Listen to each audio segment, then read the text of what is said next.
what advice do you give your clients when it comes to helping them define what they consider to be success?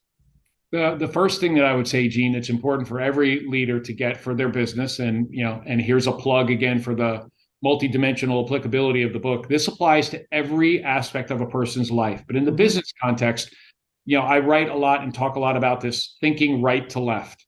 That's the defining success piece, thinking right to left. So Right. performance actually unfolds right to left, meaning you have to start with defining success. And it's not just like, I want to complete this task. I start with clients saying, if you've called me in because you feel like your organization needs better training, or you're having a hiring problem, or you're attriting great people, and that's having an impact on your customer relationships and your profitability, all those things, we got to first zoom out and say, okay, what does winning really look like? Because it's not just more trained people.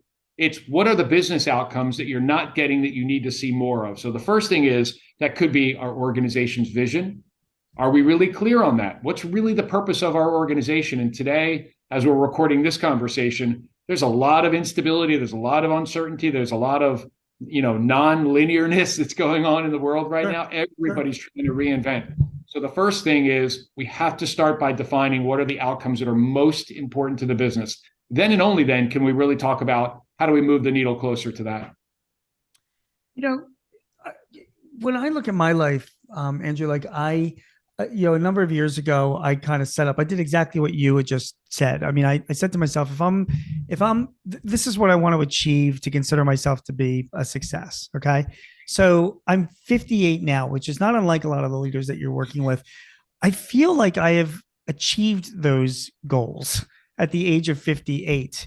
Yeah. And sometimes it puts me into a funk because then I think to myself, like, all right, well, I don't want to just sit on my ass for the rest of my life. You know what I mean? And I don't want to be complacent. But, Sure. what happens? I mean, you set goals for people to hit. People will reach those goals, I'm assuming. What happens after that? What do you tell your clients about, continuing to strive forward, or is it okay to just be complacent after you've reached the goals that you've considered to be success? I'll answer the second part first. I Uh, personally don't believe that it's in my DNA or the way that I teach people that complacency is okay.